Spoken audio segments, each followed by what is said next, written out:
Alahady roapolo jona araiky amin'ny roapolo amby roa arivo iomonantsika amin'ny fibanjinana aloha hevitra hoe anorenana ny maha-kristianina ny finoana ary dia miaraba ny ray rehetra ihany koa mahatratra ny fetin'ny ray.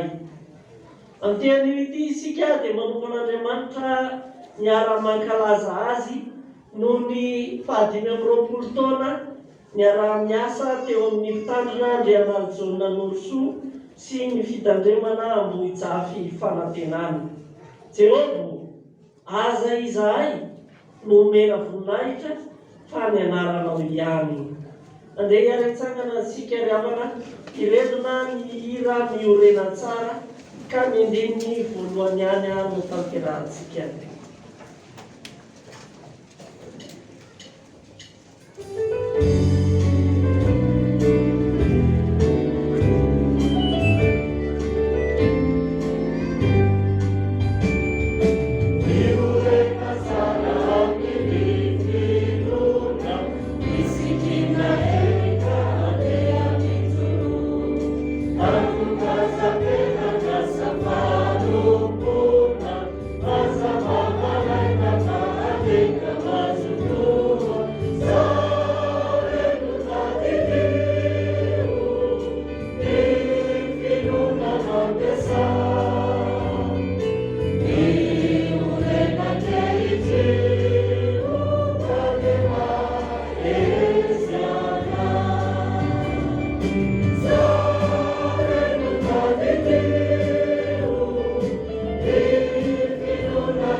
Iveran'Andriamanitra isika amin'ny Romana 1:20 ny andininy fahatelo amby telopolo hatramin'ny fahaenina amby telopolo ary amin'ny hira 170 ny andininy roa voalohany.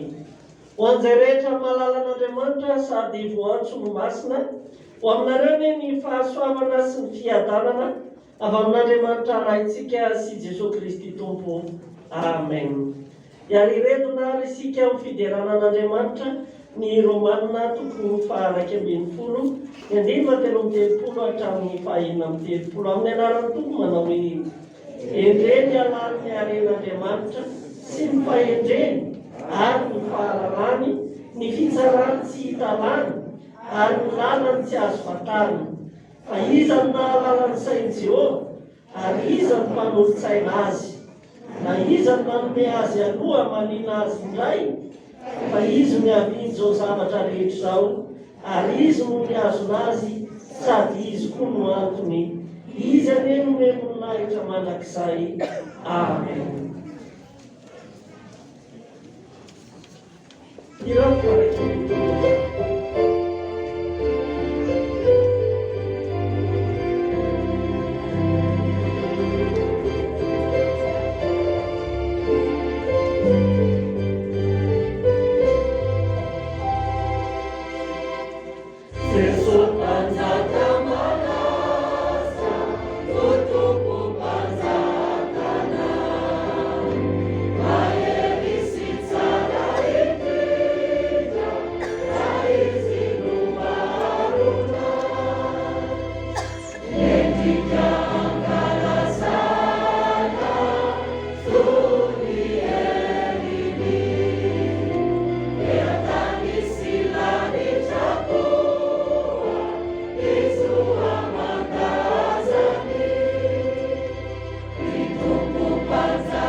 Ry Andriamanitra tomponay raha izanaka ary fanahy masina, ianao no terahinay sy omenay voninahitra, fa ny anaranao no anarana lehibe, anarana ivavahanay, ary indrindra miazona anay ianao Andriamanitray, nambaharitra aina anay, manokana no azononao amin'ny mahazaka ny fitiavanao ny fiangonana eto ambony fanantenana sy ny mpitandrina haharitra 520 taona amin'izany fiaraha-miasa izany.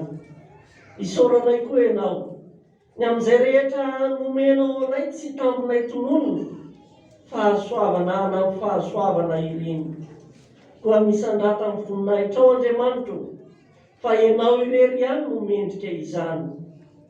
mahatsiaro ny ekizahy fa tsy tanteraka teny hoeny na ny vitanay fiangonana na zay mety ho vitan'ny mpanomponao ihany koa mandrafo aminay tompo mamela ny elokay misaotra fa afaka mandray amin'ny finoana izahay ny fitiavanao Andriamanitra izay mamindra fosi-miantra anay koa ny rana latsaky Jesosy Kristy no azonay antoka hamely izany fahotana izany. Tendreto ary izahay miombony eto anatrehanao mankalazanao Andriamanitra no zany fahasoavanao zany koa aoka ny fanainao masina mitarika anay mba ho antitra akasitrahana eo masonao zao fanompom-pivavahana tanterahana eto izao ary dia ho voninahitra ao Andriamanitra ray zanaka ary fanamasina zany amin'ny anaran'i Jesosy tomponay. Amen. Petraka ny fiangonana. Ankalazan'Andriamanitra isika riavana no miteniny andeha iraintsika ny hira fahafito sy roanjato ny andeny voalohany sy ny andeny faharoa.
Noho ny fitiavanao, noho ny fikampananao zao fiangonanao izao ny amin'ny fiara-miasa tamin'ny ray aman-dreny tariny.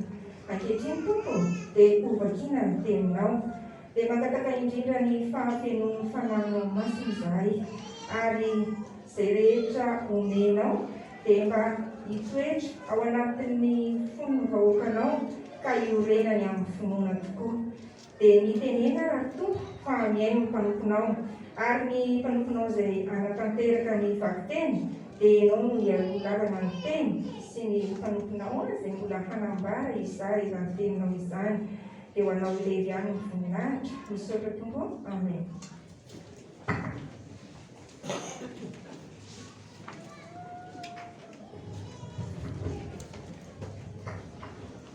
Hovakiana amintsika ny soratra masina arak'izay hitantsika ao amin'ny testamenta taloha. Testamenta taloha ao bokin'ny Salamo. Salamo 5:10. Raisitsika ny andiny voalohany dia mitsambikina ny andiny 7:10 sy ny 7:10. Salamo 5:10 andiny voalohany mitsambikina ny andiny 7:10 sy ny 7:10. Rehefa hita dia vakiana amin'ny anaran'i Jesosy. Jehovah, aza izahay no mena voninahitra fa ny anaranao ihany, noho ny famindraponao sy ny fahamarinanao. Ny maty tsy mba hiteran'i Jehovah, na izay vidina any amin'ny mangingina, fa izahay saotran'i Jehovah hatramin'izao ka ho mandrakizay. Amen.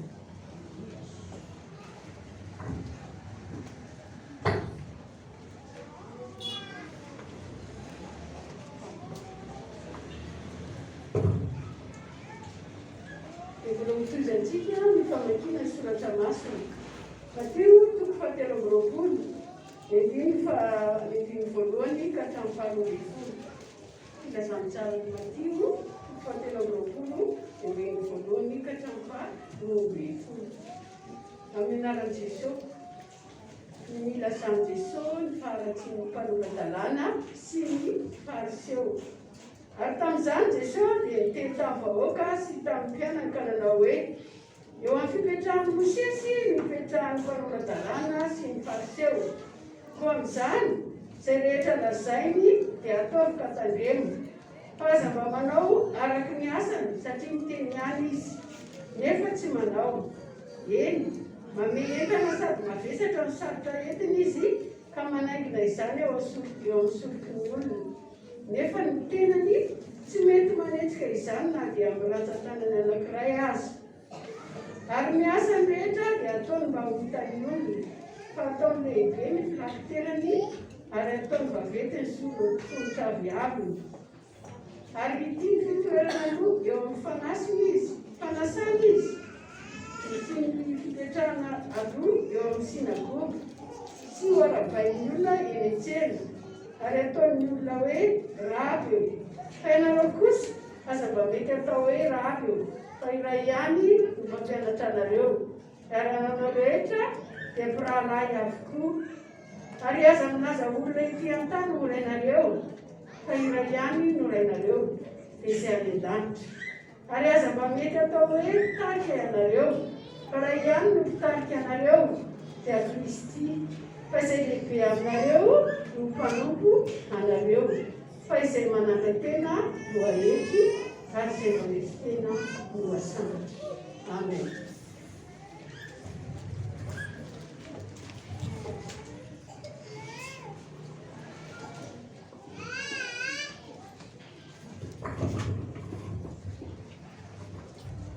Hofaranantsika amin'ny famakiana ny soratra masina ao amin'ny epistily Petera. Petera toko voalohany, Petera voalohany toko fahaefatra, andininy voalohany ka hatramin'ny fahaenina. Petera voalohany toko fahaefatra, andininy voalohany ka hatramin'ny fahaenina. Rehefa hita dia rahantsika mamaky amin'ny anaran'ny Tompo. Koa satria niaritra tamin'io Kristy dia alao mba ho fidianareo koa izany saina izany.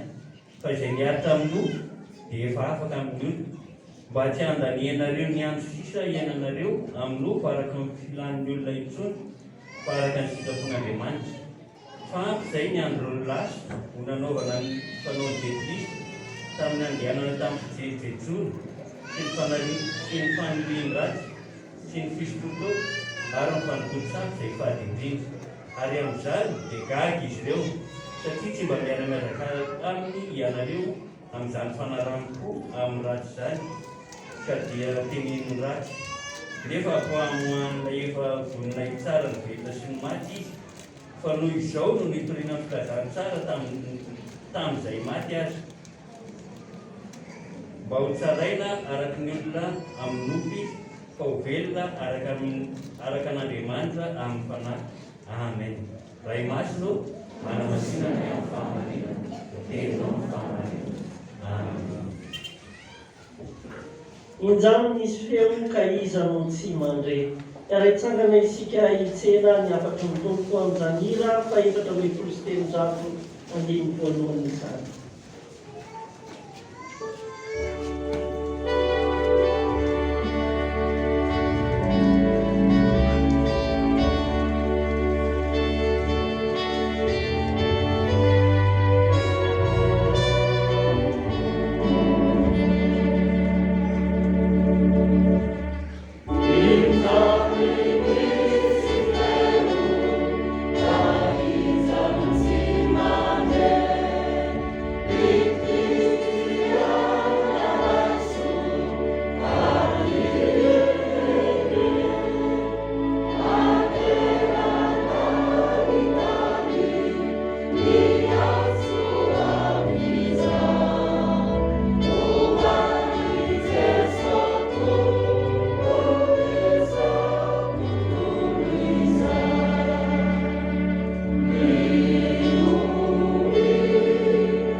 dia afaka manao amin'ny tompo ampitombona aminao mandrakariva ny fahasoavana sy ny fiadanana avy amin'Andriamanitra antsika sy Jesosy Kristy mpamonjy antsika.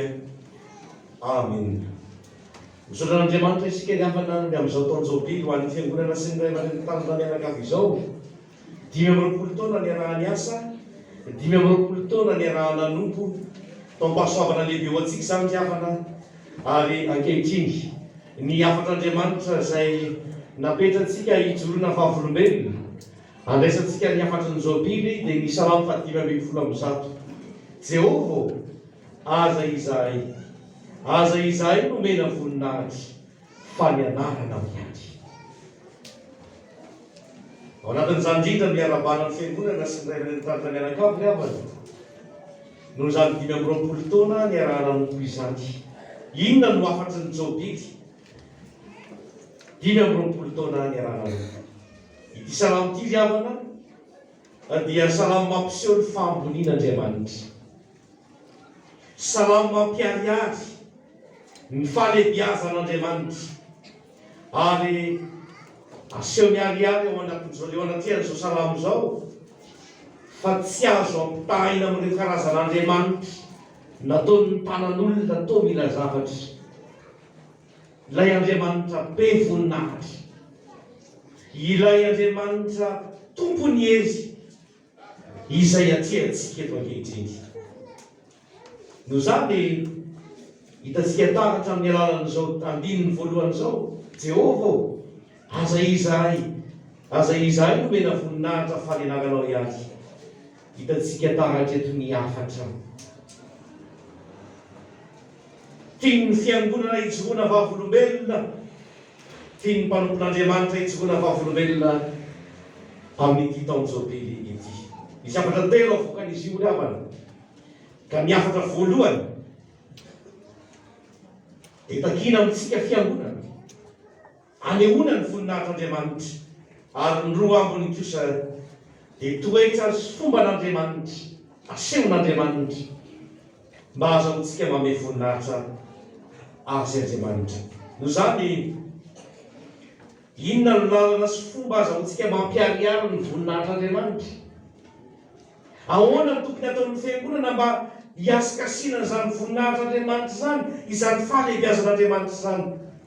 Voalohany indrindra riavana dia mitaky fanetretena. Mitaky fanetretena. Izao no voalaza: Jehova aza izahay nomena voninahitra fa ny anaranao ihany. Fa ny anaranao ihany. Raha adika raha baky teny riavana, adika tsotra zao hoe inona no hevitra zany, dia izao ny dikany hoe aza ny anaranao no atao malaza sy ho tonga manan-danja. Aza ny anaranay no ataonao malaza sy ho tonga manan-danja Andriamanitra, fa ny anaranao no atao malaza, ny anaranao no memboninahitra. Dia aoka tsisy ankalazaina izay rehetra mety ho anarana hafa, fa ny anaranao Andriamanitra no manana ny lanja.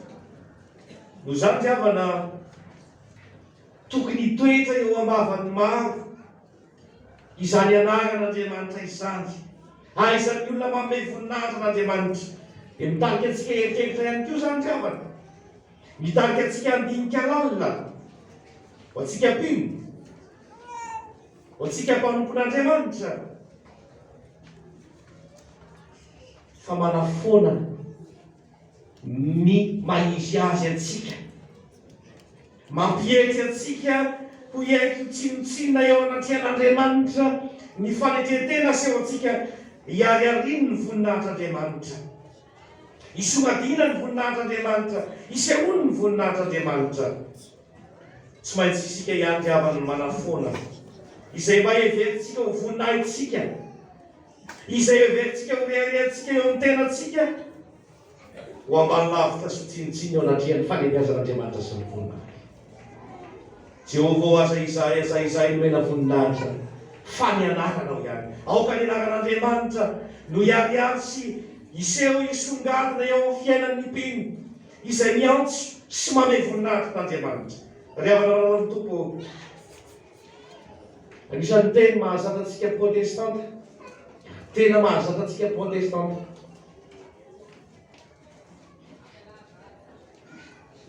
Ino zany teny zany? Mafisako? Andriamanitra kay ny voninahitra. Isaky ny mamarana fampifavahantsika, isaky ny avy mavita ny asa isika, isaky ny miteny ao ambavany ny fiangonana ho an'Andriamanitra ireriny ny voninahitra. Milaza zany fa tsy mikatsaka ny voninahitra ho an'ny tenany isika.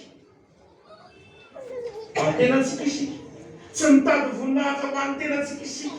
Ary tsy mikendry misy amin'ny voninahitsika isika.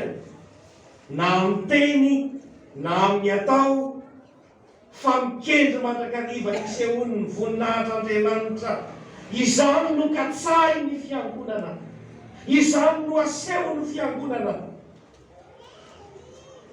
Dika zany tiavana fa tsy mikendry mandrakariva izay voninahitra mantenitsika fa tena mitodika makany amin'Andriamanitra isika. Manao izay amezam-boninahitrin'Andriamanitra isika. Amin'ny zavatra rehetra, na amin'ny teny, na amin'ny atao, na amin'ny fihetsika. Zay moa ilay izy hoe misy vehivavy ve ohatra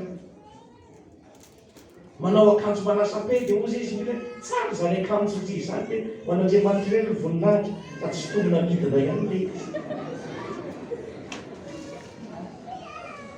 Nandray ao ny fiangonana atao lasa imonimony sy imenomenona ankehitriny. Dia tonga anay zao ny jobily fa 5 taona. Io ara dia confinement teo dia tonga koa ty dia roso koa dia avy koa raha komity zay dia hoe alefaso koa reny vola manganana ny tranon'ny pastera. Dia avy koa rosy atao dia hay koa dia didy. Dia rehefa avy menomenona dia hoe Andriamanitra ireny ny voninahitra. Mety ifanitsy. Fe izany amin'izay lazaitsika hoe Jehova aza izany no fanenana. Noho izany tiavana ninninona ataon'ny fiangonana, ninninona atrehin'ny fiangonana. Dia izao aoka iseho mandrakariva amin'ny ataontsika ny voninahitr'Andriamanitra. Saika mandrakariva tiavana io ataontsika io ihany. Io ataontsika sy tenentsika sy lazaintsika io ihany. Eo no isehony ny voninahitr'Andriamanitra. Eo amin'ny asa ataontsika. Eo amin'izay teny ho amarantsika. Eo amin'izay fihetsika ataontsika. Tandrovy ny voninahitr'Andriamanitra. Fa ilay mpanano kristianina sasany mandrakariva ilaza manao hoe raha tsy izao dia tsy vita io. Za mihitsy ny tena manao, za mahavita an'io, za zao. Riavana tsy ianao. Mandraindray tao mihevitra isika fa isika nahavita sy natanteraka. Tsy riavana. Saria kolosaintsika eritreritra lalina. Ny amin'izay nanjoany Mosesy. Mandrakariva mametraka fantanay kristianina fa inona marina ny tena antony nahatonga Mosesy tsy miditra ny tany Kanany. Nomeri 20 no milaza azy. Fa rehefa tsy misy rano nosotroana ny zanak'Israely dia nangataka rano tamin'Andriamanitra Mosesy. Ary dia natovin'Andriamanitra hoe endao anao makeo amin'ny teniboaty Meriba dia beo amin'ny teninao io. Ivoaka ny rano. Fa rehefa natateraka an'izany Mosesy, teny kely raim-bava no nahagiso azy teo anatrehan'Andriamanitra, tsy nanome voninahitrin'Andriamanitra. Dia izao no teny Mosesy hoe tianareo ve ny amoahanay rano, no amoahanay rano amin'ity vato ity? Peny ny vato. No amoahanay rano. Nay. Izay teny kely raim-bava izay tsy nanome voninahitran'Andriamanitra teo anoloan'ny fiangonana zanak'Israely. No nahatonga ny Mosesy tsy niditra ny tany Kanana. Tsisy resaka. Ka izy kosa ny Andriamanitra mba efa mba nitondra ny zanak'Israely nivoaka dia tsy mba hiantra ve ianao sy rehefa tsy nanome voninahitrin'Andriamanitra Mosesy.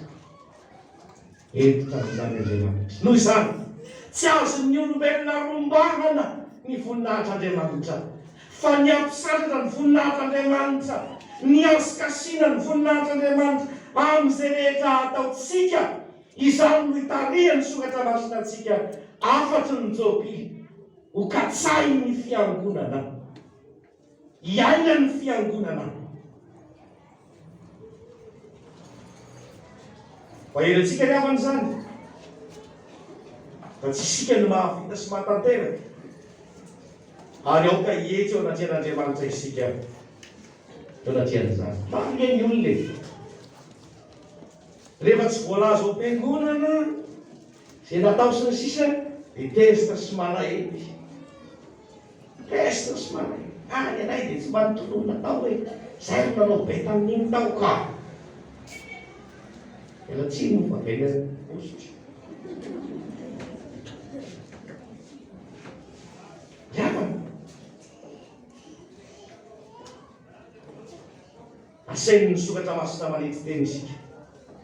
Asainy ny sokatra masina mihetsy isika. Tsy azo sika atao hiavana ny anty voninahitra amin'Andriamanitra. Noho zany ny manetreteny. Aoka ezaka isika hiaina zany fanetreteny zany. Ajereo tsara hiavana. Fa mifanitsy indrindra ny amin'ny filazantsara izay nivakitsika teo perikopa amin'ity androany ity. Izany afatra izany.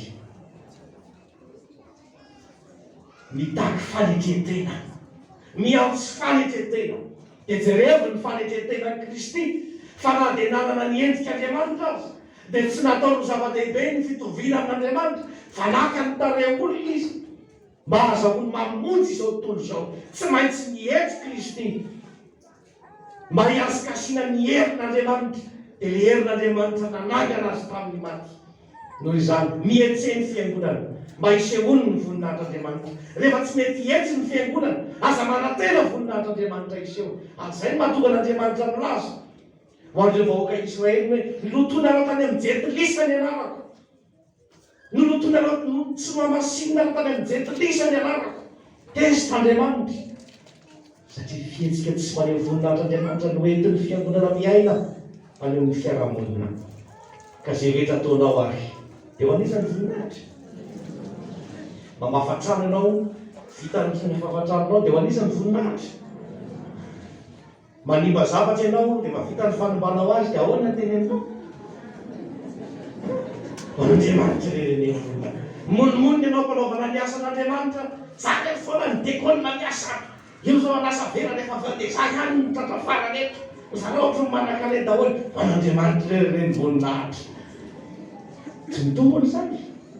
Andao hiainana amin'ny fanetretena, ny finoana. Iorenantsika marina amin'izany tena finoana zany.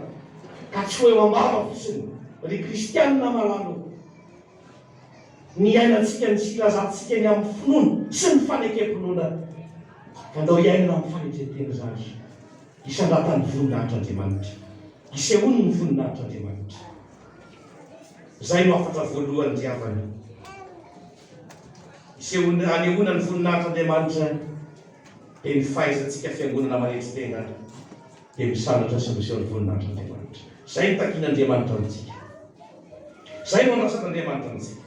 Fa inona no asan'Andriamanitra? Isehoany ny voninahitra. Faharoa diavana, ny fitiavan'Andriamanitra. Ny fitiavan'Andriamanitra. Zao no voalaza hoe noho ny famindrapon'Andriamanitra dia ny anarany ihany no omeny voninahitra. Jehovah aza izay no omena voninahitra, fa ny anaranao ihany noho ny famindraponao sy ny fahamarinanao. Ka ny atao hoe famindrapo eto havana dia entina milaza fitiavana zany. Ny atao hoe famindrapo dia entina milaza firaketam-po, entina milaza fiombonana. Ary indrindra entina manambara fanaovana asa tsara, asa mahasoa ho an'ilay tiana. Rehefa tiana le olona anankiray dia anehoako zavatra tsara, anehoako zavatra mahasoa azy. Ary zay ny zavatra sokadin'Andriamanitra eto. Tian'Andriamanitra izao tontolo izao, tena anaovan'Andriamanitra asa tsara. Ary zay le toetran'Andriamanitra. Ka mampiary azy, ary ampiasain'ny olona koa tonga ny olona manome voninahitra an'Andriamanitra. Rehefa voadona ny fitiavan'Andriamanitra ny olona, dia mamaly an'Andriamanitra amin'ny fanomezana voninahitra. rehefa mandray ny fitiavan'Andriamanitra ny olona dia manome azy amboninahitra ho an'Andriamanitra. Andriamanitra ny havana dia tia ary tena Andriamanitra fitiavana ny Andriamanitsika. Tsy mba Andriamanitra tampatambazana sy mila fitia amin'ny olona tahaka ireny sampy ireny Andriamanitra. Fa izy mihitsy no tia antsika. Dia izay asehony antsika ary tsy takalozany voly zany. Fitiavan'Andriamanitra antsika izany. Andriamanitra tsy mizata avan'olona. Andriamanitra miraiki-po sy manana fitombonana amin'ny olona rehetra, ka ary manao soa sy manome ny tsara ho an'ny olona rehetra. Ao raha ho Jesosy. Andriamanitra mamposaka ny masoandro amin'ny inona rehefa amin'ny raha tsy fana sy ny tsara fana, ary mampilatsaka n'inona ranorana amin'ny marina sy ny tsy marina. Fitiavana zany. Fitiavana zany. Hatramin'ny olona tsy mivavaka, omen'Andriamanitra oksizeny. Andatsahan'Andriamanitra ranorana, samy akabary daholo. Tsy manavakavaka Andriamanitra. Fa izao, ny kristianina voadona ny fitiavan'Andriamanitra, matsiaro mandray ny fitiavan'Andriamanitra, dia manome inona n'Andriamanitra? Voninahitra n'Andriamanitra. Ka mbola tsy voadona ny fitiavana feno, mahaiza manome voninahitra n'Andriamanitra amin'ny atao rehetra. Zany no atao zao fankalazana ataontsika zao gana. Zany no atao zao taon'izao bily zao gana. Nandray ny fitiavan'Andriamanitra isika. Nandray ny fahasoavan'Andriamanitra isika. Ary zay mahatonga ilay fantsiana mandrakariva hoe diso ane ny filazan'ny olona ny fiangonana any amin'ny publicité amin'ny radio sy télé. Rehefa alahady ny mpitandrina na resaka ny zavatra mahakasika ny mpitandriny, dia miaina anao dia marary ny sofinao. Inona ilay marary mamparary sofinao? Antsony sika rehetra nandray fahasoavana avy amin'ny mpitandriny. Fa angamba ny mpitandrina no manome fahasoavana. Fa ho anao toy fa ny fahasoavana tsy tapan'ny olona zany ny fitiavan'Andriamanitra mandona azy, fa mitady fomba hafanerena azahoana manohana ny tanana tsy hafana. Rehefa fantatra fa nandray fitiavana avy amin'Andriamanitra ianao, voadona ny fitiavan'Andriamanitra ianao, manao valiteny amin'Andriamanitra ianao, mahafoy. Tsy takalozana fa mahafoy, valiteny zany. Fa tsy teny amin'Andriamanitra ianao hoe Andriamanitra ô, mba hanatsara ihany na aloha zao dia mba meko ariva anao rehefa avy eo.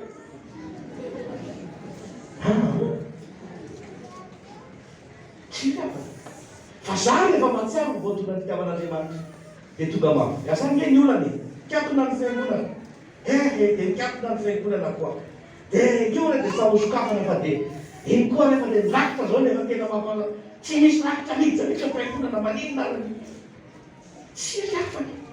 Tsy mirakitra ny tokony volana ho an'ny fiangonana. Fa na nikiatona 5 volana aza ny fiangonana, zavaka maneho. Satria sa voadonany nino? Ary nataoko dia ho anisany voninahitra. Fa tsy nikiatona 5 volana ny tompony fiangonana dia mambana misy tombony kely aloha natoketaka. Tsy mitakadito koa zareo mpampiangonana zao. Ka finomana. Manekeo voadona ny fitiavan'Andriamanitra ianao, ary asehoy eo amin'ny fanomezam-boninahitra azy amin'izay ataonao rehetra sy teneninao. Izany fitiavan'Andriamanitra, dinga fitiavana nataon'Andriamanitra ho antsika izany. Fahatelo fiavana sady faly. Maneho ny voninahitr'Andriamanitra. Ny fahamahinan'Andriamanitra. Ny fahamahinan'Andriamanitra noho ny famindram-pony sy ny fahamahinana ho eto voalaza. Ny fahamahinan'Andriamanitra eto dia ilay toetra mahatoky, toetran'Andriamanitra tsy mivadika, Andriamanitra entitra amin'ny teniny, Andriamanitra entitra amin'ny heviny. Tsy miroteny Andriamanitra na oviana na oviana, fa mikendry hatrany ny fiainana, mikendry hatrany ny fahavelomana, ary indrindra mikeny fahasoavana ho an'ny olona Andriamanitra. Na dia mandao azy aza ny olona, na dia nanompo Andriamanitra hafa aza ny olona, na dia niavinavina sy niodina taminy aza ny olona, na dia tsy natoky azy aza ny olona. Andriamanitra dia marina sy mahatoky, marina Andriamanitra ary hevitra amin'ny teniny, mitoetra ho mahatoky hatrany farany Andriamanitra. Dia ireo tsara ny havako io. Hoana ny voalazan'ny teny fitiavana manakizay io? Ary zany no nahaparitako famindrampo anao. Fa i Jesosy Kristy teo anatian'izany fitiavan'Andriamanitra izany, saika hiala. Raha eo esory amiko ity kapoky. Nefa aoka tsy ny sitapoko natao faninao. Ny sitapon'Andriamanitra, satria Andriamanitra marina izy, dia ny maneho fitiavana sy famonjena n'izao tontolo izao. Noho izany tsy mivadika amin'izany Andriamanitra, na dia mifaningotra amin'ny ainy aza. Ry havana, izany tsy fifadian'Andriamanitra sy ny fitoerany mahatoky izany dia nasehon'Andriamanitra nialiali tao amin'i Jesosy Kristy ilay lalana sy fahamarinana ary fiainana. Ka na dia nihina tao azy, nandaosantsika n'Andriamanitra, ny Andriamanitra kosa manokatra lalana eo alohantsika, manokatra varavarana eo alohantsika, ary varavarana misokatra no ataon'Andriamanitra eo alohantsika, lalana mazava no ataony mitompo eo alohantsika. Jesosy Kristy tonga hitady tsy hamonjy ny very izany. Jesosy amerina amin'ny lala marina ho an'ny ondro very izany. Jesosy maty sy taratsaka ny rano teo amin'ny hasy-fijaliana hitondra antsika ho amin'ny fiainana sy ny famonjena izany. Ireo no hanomezam-boninahitra n'Andriamanitra, noho ny amin'ny fahamarinan'Andriamanitra, noho ny amin'ny maha-Andriamanitra matoky azy. Raha mahatsiaro ireo tsika ny havana, raha mahatsiaro izany fitiavan'Andriamanitra sy izany maha-Andriamanitra mahatoky sy marina azy izany tsika ny havana, tsy hanome voninahitra n'Andriamanitra amin'izay ataontsika. Fa hoy ny teny tompo aza izay nomena voninahitra faminananao ihany. Noho izany, noho ny famindramponao sy ny fahamarinanao tompo, manome voninahitra anao izay. Marina sy mahatoky ny tompontsika ihany. Ka tokony vaozongozona, tsy hatoky azy ve ny fiangonana, ary tsy hanome voninahitra azy. Ko tsarovy azy, fa raha te haneo ny fahambonian'Andriamanitra ianao, raha te haneo ny fahambonian'Andriamanitra ianao, dia mitakina le vola faharetretina, fa fitiavan'Andriamanitra, ary le fahatelo fahamarinan'Andriamanitra. Le fitiavan'Andriamanitra sy fahamarinan'Andriamanitra miatsa aminao, iainanao, dia mitarika anao aneo sy hanome voninahitra an'izy an'Andriamanitra. Koa indro ary, tsy hanao fanentanana momba ny fitsangam-bato ataon'ny komity akory no antony ijoroako fa hitondra ny afatr'Andriamanitra. Kanefa ity no tsangam-baton'izao Joby fa 20 taona izao. Inona no azonao atao? Hanomezam-boninahitra an'Andriamanitra. Tsara io! Dia ahoana? Ho an'Andriamanitra irery inona? Tsy vidy io! Dia ahoana? Sa ilaza ve ny fiangonana? Jehova aza izay mena voninahitra fanenarana ihany fa tsy vitany ny asanao.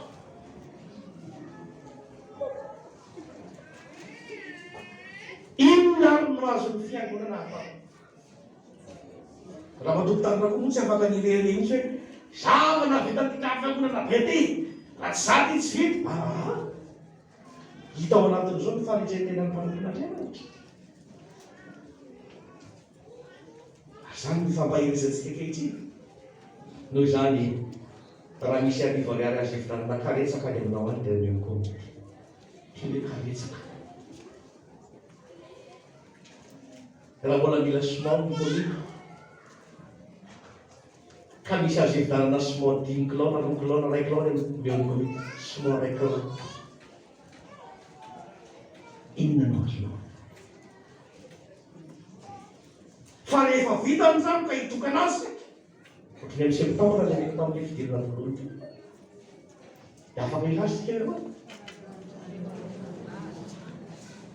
tamin'le ariary zato natolotra Andriamanitra ho amin'ny fanomanana ty tamin'ity dia ho anao Andriamanitra ireneneny fa tsy tamin'le tsy nisy nataoko riavany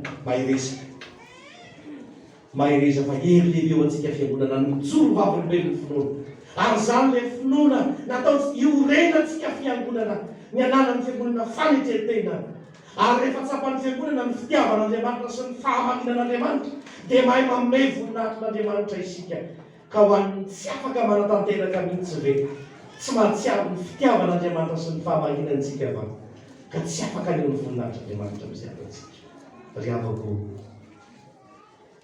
Andriamanitra tsy fa tsy makina kanadiny ny fitiavana zerazerantsika raha nanompo ny olona masintsika sady mbola manompo azy noho izany dia asehontsika ny voninahitr'Andriamanitra eo amin'ny ataontsika rehetra eo amin'ny fiainantsika eo amin'ny tena laoko ny vavantsika eo amin'ny fanaontsika fiangonana ka hiasikasinan'izany fiorenam-pinoana ny fiangonan'izany hanao zavatra tsara ho an'Andriamanitra sy ho voninahitr'Andriamanitra. Amen.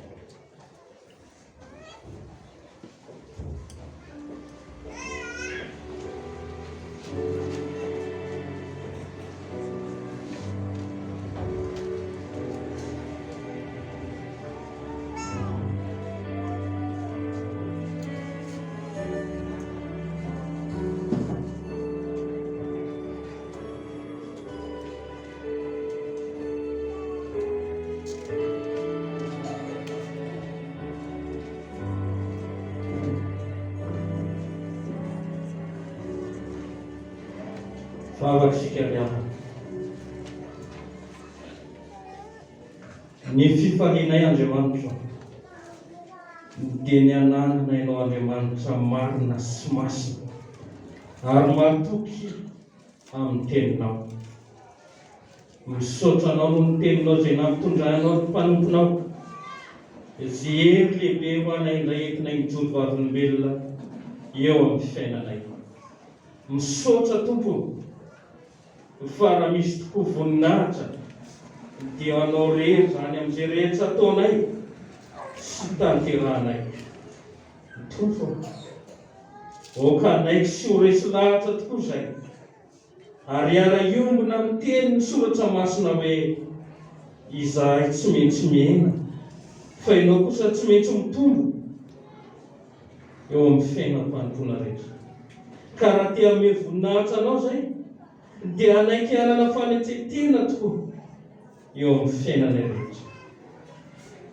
ry Andriamanitra fitiavana tsapanay ny fitiavana izay efa naseho anao hatramin'izay eny fa na ny ratsy fanahy na ny marina na ny tsy marina dia samy nanehoanao fitiavana indrindra fa izahay izay mpanomponao izay efa nataonao fa tsy mitovy ary miavaka amin'izao toetra satria mpanomponao izay ny herinay Tompo dia tsy ataonay amin'ny vava fotsiny ny fitenenanay hoe ho anao rery voninahitra fa tena iainanay sy ampiarinay tanteraka eo amin'ny fiainanay zany misaotra zay Tomponao ny teninao oka ny fanenao masina hiasa hitarika anay tokoa ka ninonino nataonay tokoa na amin'ny teny na amin'ny asa ny fanompona rehetra dia voninahitsy ny anaranao Andriamanitra rehetra Tompo efa najoronao eto amin'ity tanindrazanay ny fiangonan'i Jesosy Kristy eto Madagasikara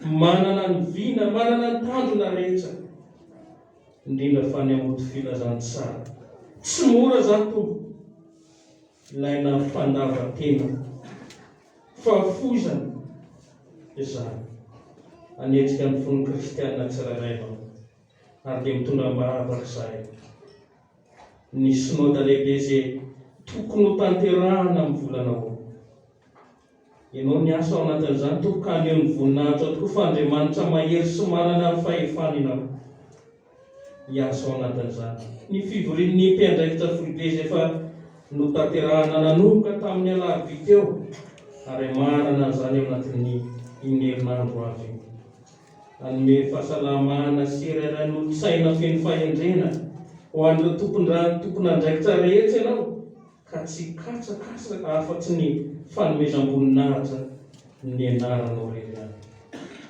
Tompo misaotra anao koa zahay fa andro lehibe natokana ho an'ireo fianakaviana izay manana adidy tsy lehibe sarotra ao amin'ny fiainan'ny tokantrano, eo amin'ny fiarahamonina, ireo ny hatramin'ny firenena omeo hery, omeo fahasalamana, ary eo ka tena hijoro tokoa fa mpanomponao izahay ary dia hianatra amin'ny fiainan'ny tsirairay avy. Ny tompo tsy adinonay ny mpitandrina menakavy makalaza izao fiaraha-miasa tao anatin'ny 5 taona. Hitanay tokoa tompo fa nasehonao tao amin'ny fiainan'izy ireo ny voninahitra ao, ny tantaranao sy narovanao izy ireo, ny renay tompo dia mbola noloranao hery azy hatrany.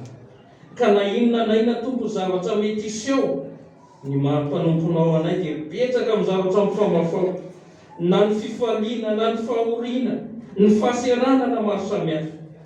Kanefa dia ataovy mahajoro hatrany ny mpanomponao tahaka nefa nanomezanao azy hery hatramin'izay. Io ny ankohonana izay miara-miombona an-tramonao, omeo hery toy izy ireo ary ataovy mahatsiaro mandrakariva fa iray izy ireo aminao ary miara-miombona an-tranonao. Ny ankohonana ny zana izay tsy eo hitasiaro azy ireny tokoa ianao amin'izay rehetra ataon'izy ireny. Andiny herinandro vaovao izay tompo, ianao mahafantatra, ianao no mahalala ny fiainan'ny tsirairay avy. Ankinonay aminao izany, me fahasalamana hatranyizay mba hahafanay mijoro vavolombelona amin'ny fanomponanao. Jesosy malalao, na dia ao anatin'ny fotoana fimondrary ary tokanay anehoanay ny setim-ponay mangina sy ny fifalianay manoloana ny teninao, ianao ny miainao amin'izany toa.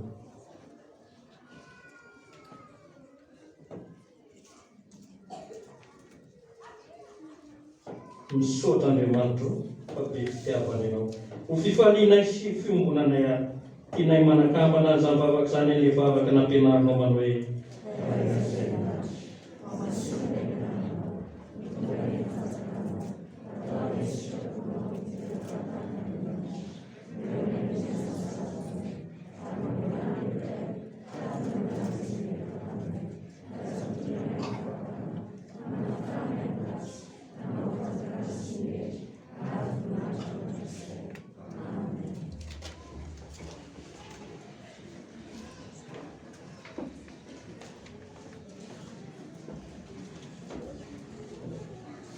andeha hiara-mitsangantsika fiangonana hanambara ny finoantsika hiretina ny fanekem-pinoana anarana fahatelo.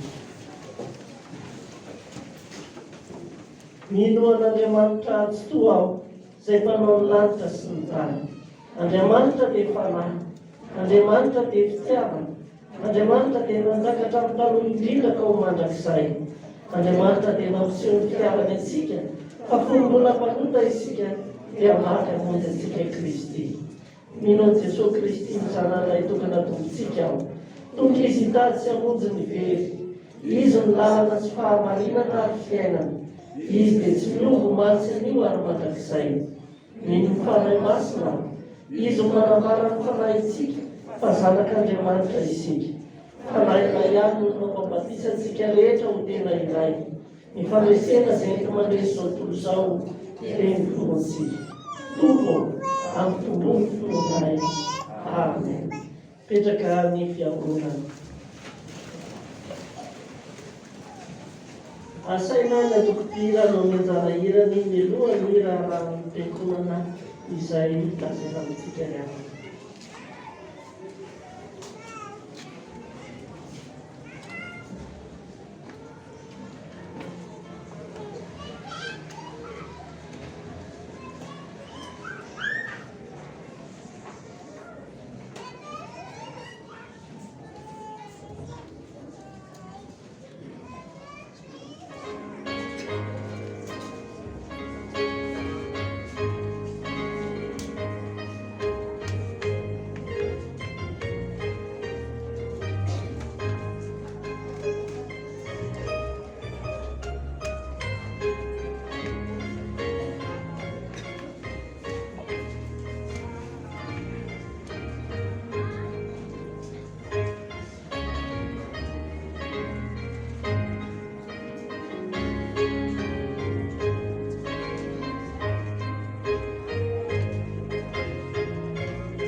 dia isika zao ry havana. Hoy ny ten'Andriamanitra ao amintsika, Jehova, aiza izahay, aiza izahay nomena voninahitra fa ny anaranao ihany. Ary aza mahavita atao hoe mpitarika ianareo, fa iray ihany no mpitarika anareo dia Kristy. Izany ten'Andriamanitra milaza ao amin'ny bokin'ny Salamo 1:20 dia nivoarany takao voalohany, sy araka izay voasoratra amin'ny filazantsara salata Mateo 7:20 izany aravanantsika rehetra. Mpianakavy amin'ny finoana araka izao alahady 20 jona taona 2024 izao izay amezantsika voninahitran'Andriamanitra fanokafana sady ivony fankalazan'Andriamanitra ho ny jobily volafotsy 20 taona mpiara-miasan'ny mpitandrina andehanavy sy mianakavy nentsika mambojafy fanampianana. Niaravantsika fiangonana manontolo natratra izany fotoana lehibe, fotoana tsy azo varovapotsiny, fotoana mipetraka tantara ho an'ny fiainan'ny fiangonana ho amin'ny fiainantsika kristiana tsirairay avy tokoa. Niara-miasa tamin'ny mpitandrina tao anatin'izay 20 fotoana izay. Anisan'izany ny birao fiangonana niara-miasa tao anatin'izany fotoana izany, birao sambana sy fikambanana rehetra, isika nianatra sekoly isika rehetra nivoaka tamin'ny fampianarana ny ten'Andriamanitra tamin'ny sepala sy ny setela, anatin'izany ihany koa izay nianatra tekomena, ny dekona, ny olona vita mariazy, fankalazantsika n'Andriamanitra ny zavatra rehetra sy ny fanomezam-pahasoavana samihafa sy tamin'ny finoana avy amin'Andriamanitra, avy amin'ny miara-miasa tamin'izany ray aman-drenitsika izany dia miaraba ihany pasteur Rarosoanao, miaraba Ramosea, miaraba miantsa izy telo mianako nety fanenam-poa sy eto ny pasteur misy agnaina ny ambositra any Mampitsara any, miasina any Andafindika mampirinareo fanan'Andriamanitra miasa ao amin'ny fiangonana ary anova finoan'olona maro, anova finoana ambojafy ihany koa raha voalazan'ny toteny to tanatin'ny miarana tamin'ny mpitandrina miaratsika trano fiangonana vaovao zao. Isoratsika n'Andriamanitra izany fahasan'Andriamanitra izany ry havana. Dia miarabanao tonga Soamatsareto anteny ihany koa fankasitrahana feno ny mpitandrina miara-miasa eto dia ny mpitandrina rahalay varitra izay mitarika amin'ny fotoana isy ny ampona mampiarana pasteur ankasitrahana feno ny fiara-miasa. Izany koa mpitandrina alohan'ny Manarivo Mahapisaora Sambuela izay tondra ny afatr'Andriamanitra tamintsika teo, izay président synodaliny Soadabatany Moromania ihany koa mampahery pasteur, mampahery raha sy ny amponanao aleo alasana trany ny asa fampona mafy ny asanao ary ny feo ary somary garagara hita ny fihezizena sy ny zavatra maro samihafa, nefa dia tianao ny asan'Andriamanitra tia ambojafy androany ankasitrahana ny feo fiara-miasa. Eo ihany koa ny mpitandrina rahandren'ny Yesu Lehibe Pascal izay mianatra araka amintsika ankasitrahana pasteur ny fiara-miasa, mampaherana koa avy Soamantsara ny fianarana. Dia hitantsika ihany koa ny mpitandrina elo manantena Papolisy izay miara-miomana amintsika eto ankasitrahana feno ianao sy ny amponanao mampahery antsika rehetra amin'ny zandrik'izany. Mity ahafantanana ary firenao ten'Andriamanitra, hitiako an'Andriamanitra tsika ny amin'izany fifaliana lehibe ho an'ny olona rehetra izany ny amin'izany fankalazan'Andriamanitra avarovaroa fotoana fiara-miasa izany jobily volafotsy 20 taona sahady. Nefa dia betsaka ny asan'Andriamanitra vita, isaorantsika n'Andriamanitra izany. Ahoana moa ilay ataontsika amin'izy araka ny tompony teo an'Andriamanitra ny ny tompo raha avy any ivelany. Alaka misy ray Jolay amin'ny sivy fivoribe firalain'ny mpitandrina sy ny vadiny atao amin'ny FJM Andriantany. Ny 7, 8 sy 9 Jolay dia misy ny isan-keritaona samara fifazana Soadabatany atao eny amin'ny FJM Ambonirina. Ny raharaha avy eto an-toerana dia ny alahady 1 Jolay no tanterana fanadinana sekolady eto amin'ny Soadabatany Antananarivo nefa fanadinana manao izany. Ny birao ny sambana sekolady sy mpiandraikitra fandaminana fanaovana ny raha-tarapazy sy ny fianarana ankizy sekolady io manao amin'izany mpiandraikitra rehetra manatin'izany akotsika ray aman-dreny ahafahana mandateraka izany fanadinana amin'ny alahady 1 Jolay izany. Misy ihany koa fianarana sekolady any Mahajanga ny 7 hatramin'ny 20 septambra ho avy izao. Mivory ny komitin'ny sampana fifazana ny alarobia izao manomboka amin'ny 5 ora hariva. Antsoina ny birao fiangonana